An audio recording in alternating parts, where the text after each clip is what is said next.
Bisyo mo. Magtatrabaho lang for 1 year. After 1 year, mayaman na ako. Worth it pa ba yung ginagawa ko? Diba? Minsan na nga lang tayong mabuhay dito sa mundo. Hindi tayo makontento. Hey, mga kahanap buhay! Gusto mo bang yumaman? Halika, panoorin mo ang vlog na ito at ibabahagi ko ang mga bagay o katangian para yumaman. Handa ka na ba? Pero bago yan, ako po si Angelica Manindi Gamayo or Angel Gamayo, your angel in doing business. Ako po ay may 10 taong karanasan na sa pagnenegosyo bilang isang entrepreneur, consultant, and ngayon ay nagsisimula mag-ambag bilang isang content creator. 2017, nung nag-start ako maging solo long-term traveler. Pero bago ako naging isang negosyante, ako ay nag-full-time employee din. So after ko graduate ng Bachelor of Science in Industrial Engineering, agad akong namasukan sa isang Japanese company. Hindi ko in-expect na ako ay magnenegosyo. From one company to another company, akala ko ay magre-retire ako sa huling kumpanyang pinasukan ko. Pero hindi pala. Dahil nabuksan yung mundo ko sa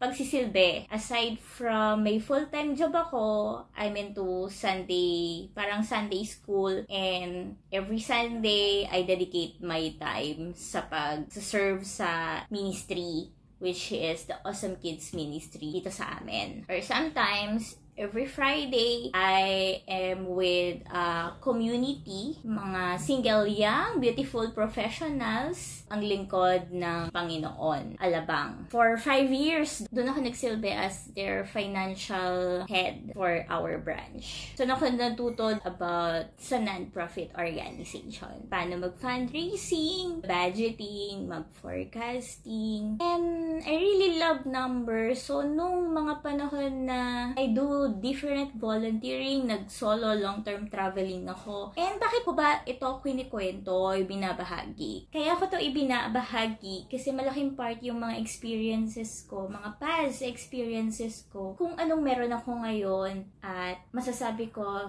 na I'm still a work in progress dun sa definition ko ng successful. So maraming nagtanong sa akin about paano ba yumaman or paano ba maging successful. And I was hesitant to answer this, pero dahil na-discover na natin yung path ng pagiging successful, may mga dapat tayong iwasan or dapat baguhin at i-improve sa buhay natin kung gusto talaga natin maging successful in life and for other people as well, or yung family natin, friends, networks, or yung community natin maging maganda or maunlad ang pamumuhay. Sino bang ayaw, 'di ba? Kaya eto na, ang una dapat ay iwasan ang pagiging mainipin or yung inip. We have to be patient. Kung pwedeng shortcut ang mga bagay-bagay, kung may shortcut lang ang pagyaman, magtatrabaho lang for 1 year, after 1 year mayaman na ako. We have to fix yung attitude natin ng naiinip tayo pag may mga bagay tayo na sinisimulan.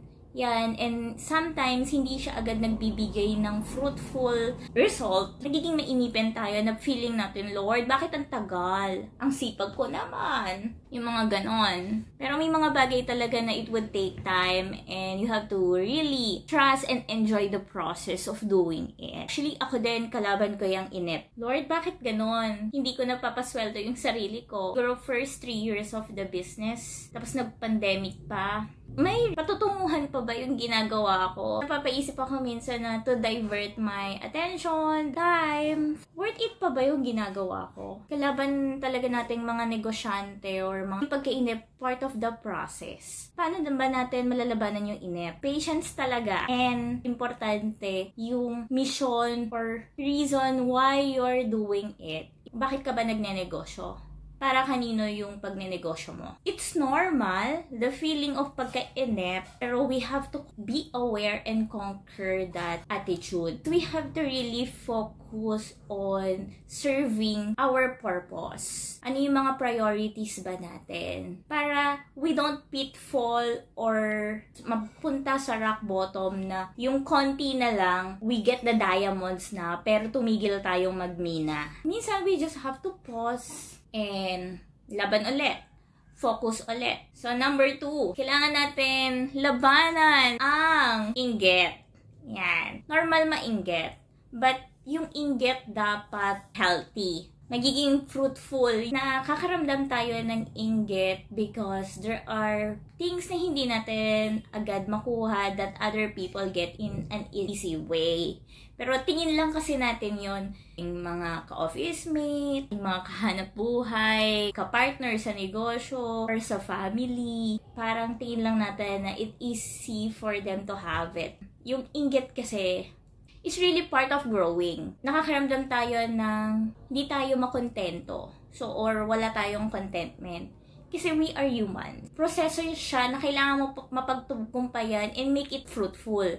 Yung inggit is we can convert it into good way. Ano yung reason bakit naging successful nga yung kapitbahay natin? Or para labanan yung pagkainggit is we have to look back and inventory on the things that we already have and be grateful for the things that we have and isipin natin na ano pa yung magagawa natin to improve our life or the situation or yung challenges and difficulties na nararanasan natin.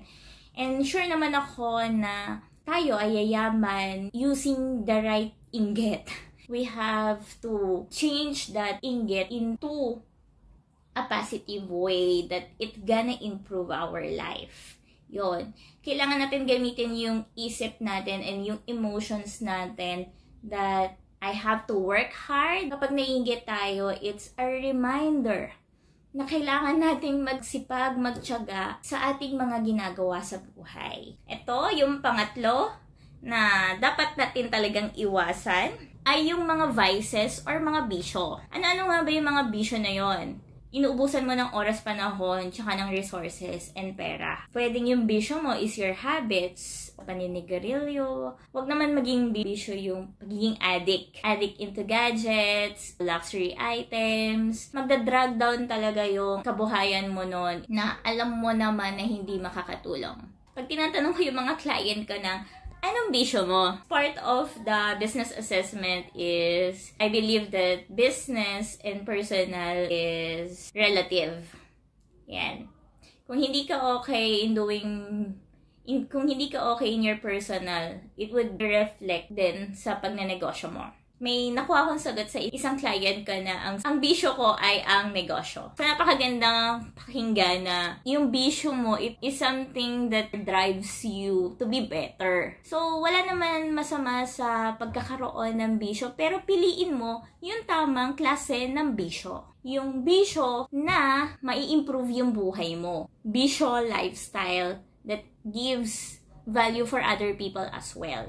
Na nag-enjoy ka na or that your hobby is giving you the energy, the motivation, the inspiration para mas makapag-provide pa ng value. Kung ang bisyo mo ay negosyo, you're creating or providing value for different or specific market. Nakakapag-solve tayo ng mga problema. Diba? Minsan na nga lang tayong mabuhay dito sa mundo. And let's make it better. And I hope your bisyo will turn into profits. Diba? And yung pang-apat ay yung pagiging tamad. Kaya nga bawal tamad, diba? At ang tamad ay dapat hindi pinapakain ng masarap. Inaamin ko din, I have this attitude. Minsan tinatamad din talaga kasi nawawalan ako ng motivation or inspiration. Tsaka minsan ang tagal ng setup ko before I venture out. And yung tamad is parang known for Filipinos. If you know yourself and you know what you want to do, maiwasan natin yung katamaran. Yan. Sometimes just going to something, yun. Minsan kasi pag hindi natin interest, talagang tatamarin tayo. Pero ikaw ba, tatamarin ka kapag ang trinatrabaho mo ay magandang future for yourself, for your family, and other people as well? Diba? Sisipagan mo yan araw-araw. Sisipagan mo, babangon ka agad because you know the purpose of why doing it. Kaya yung pagiging tamad, it's kaya nating mabago. If there's a will, there's a way, diba? Kung malalabanan natin itong mga ganitong attitude and mindset in our life, ay sure ako na yayaman tayo. Uunlad ang bawat isa. Kapag aware ka sa mga bagay na ito, you know now where to put your time, attention, energy, resources such as money, and things that you already have. Sure ako, in the right time, yayaman tayo at magiging successful kung ano mang sukat ng yaman sa'yo. Kung iniiwasan natin yung katabutan, if we only share our blessings others, mas lalo tayong yaman. Ilang yayaman sa bulsa, but also yayaman sa kaisipan. And mawala yung, kaya naman, mahan niyo ko sa pagsugpo sa kahirapan para din mas lalo tayong lumupit and maging successful in everything that we do. Makuha yung mga pinapangarap natin is ang data natin dito, you to have faith and relationship to our God. Everything comes from the Lord. We have to really pray for everything. Pray for provisions and blessings at i-guide tayo sa tamang gawi, mga tamang tao, at tayo umunlad. We have God, we have the purpose, the mission, and the right people, right community.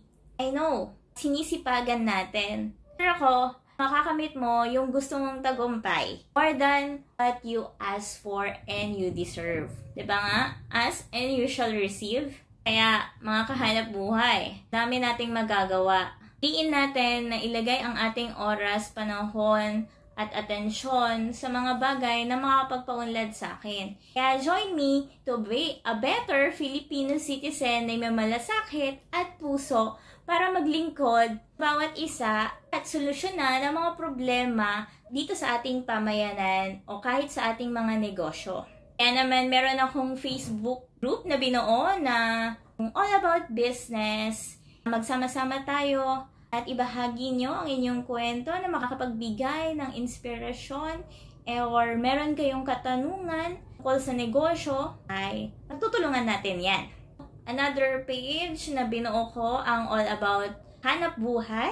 Para tayo ay magkaroon ng magandang buhay ay kailangan natin ng maganda at disenteng trabaho o mga negosyong makakapagbigay palalo ng trabaho. Kaya pagtutungin natin ang mga kanya-kanya nating mga negosyo, for sure na tayo ay uunlad ng bawat isa. Kaya labanan natin yung mga masamang isyo, mga inggit, inip ng mga magagandang bagay. Yeah, always remember that there is good, better, and best ways to execute things. Tandaan mong halaga ka. Alam!